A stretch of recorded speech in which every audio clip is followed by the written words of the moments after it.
নমস্কার বন্ধুরা, গোপলু কিচেনে আপনাদের সবাইকে স্বাগত। আজকের রেসিপি দই চিকেন।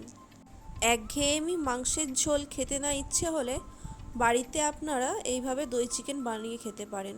খুব সুন্দর খেতে হয় এটি। দই চিকেন দুভাবে করা যেতে পারে।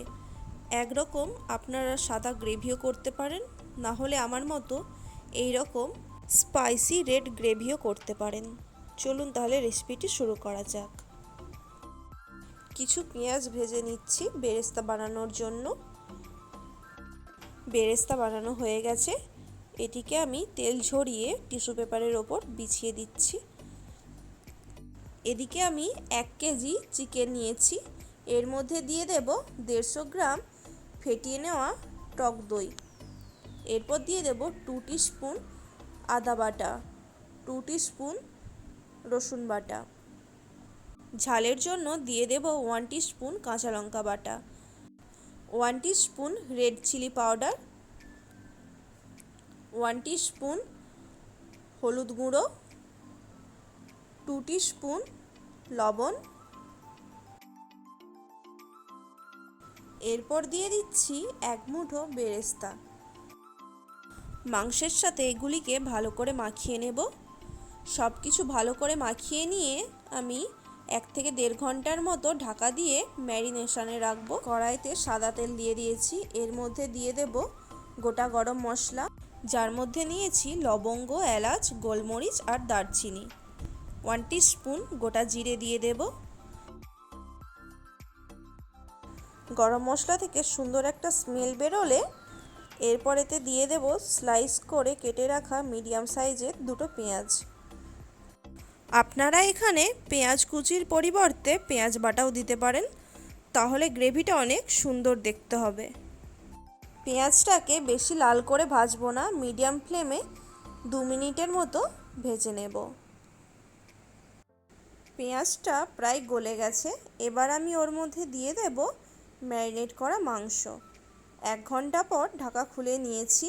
এবার আমি মাংসের পিসগুলো এক এক করে ওই পেঁয়াজের মধ্যে দিয়ে দেব।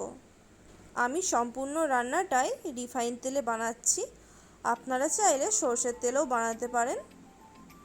মাংসটা যত বেশিক্ষণ ম্যারিনেট করে রাখবেন, মাংসটা কিন্তু তত সুন্দর সেদ্ধ হবে এবং খেতে টেস্টিও হবে। মাংসের পিসগুলো দিয়ে দিয়েছি, এবার ওই পেঁয়াজের সাথে মাংসটা ভালোভাবে মিশিয়ে নিতে হবে।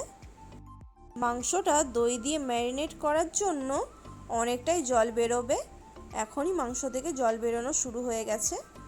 এভাবেই আমি 10 মিনিটের মতো ঢাকা না দিয়েই কষিয়ে নেব।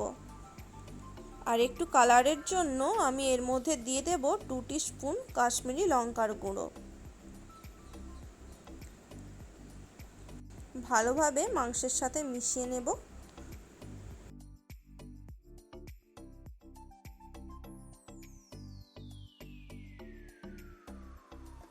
এরপর দিয়ে দেব 1 টিস্পুন হলুদ গুঁড়ো।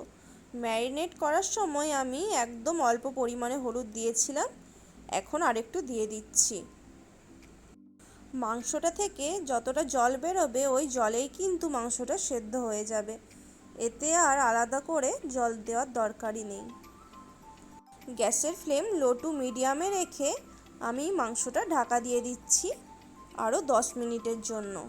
10 মিনিট পর ঢাকা খুলে নিয়েছি, দেখুন আরও কতটা জল বেরিয়ে গেছে আর মাংসটা কিছুটা সেদ্ধ হয়ে গেছে। এভাবে আরেকটু কষিয়ে নিতে হবে।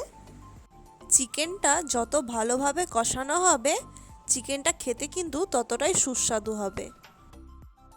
একইভাবে 2 থেকে 3 বার মাংসটা ঢাকা দিয়ে কষিয়ে নিতে হবে। লবণটা টেস্ট করে দেখে নেবেন ঠিকমতো আছে নাকি, দরকার লাগলে আরেকটু লবণ দিয়ে দিতে হবে। মাংসটাতে কিন্তু আমি একদমই জল দেব না, যে পরিমাণ জল বেরিয়েছে ওই জলেই কিন্তু মাংসটা সেদ্ধ হয়ে যাবে।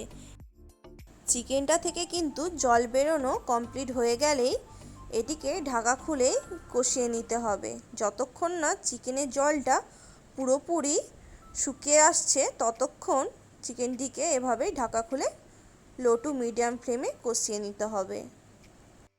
খুব তাড়াতাড়ি এবং খুব কম উপকরণ দিয়েই আপনারাও বাড়িতে এভাবে দই চিকেন বানিয়ে ফেলতে পারেন। আজকে রেসিপিটি যদি ভালো লেগে থাকে তাহলে ভিডিওটিতে অবশ্যই লাইক করে দেবেন এবং কমেন্ট করে জানাবেন রেসিপিটি কেমন লাগলো। আর চ্যানেলে নতুন বন্ধু হয়ে থাকলে আমাদের চ্যানেলটিকে সাবস্ক্রাইব করে দেওয়ার অনুরোধ রইল। মাংসটা আমার একদম সেদ্ধ হয়ে গেছে, মাংসের জলটাও শুকিয়ে গেছে এবং মাংস থেকে তেলও ছেড়ে দিয়েছে। আপনারা চাইলে এতে চিকেন কারি মশলাও দিতে পারেন, তাতে টেস্টটা অনেক সুন্দর আসবে। একটা প্লেটে নামিয়ে ওপর থেকে এইভাবে ধনেপাতা কুচি ছড়িয়ে দিলেই মাংসটা পরিবেশন করার জন্য তৈরি। এটি ভাত, রুটি বা পরোটা যে কোনো কিছুর সাথেই খাওয়া যেতে পারে। ভিডিওটি শেষ পর্যন্ত দেখার জন্য ধন্যবাদ।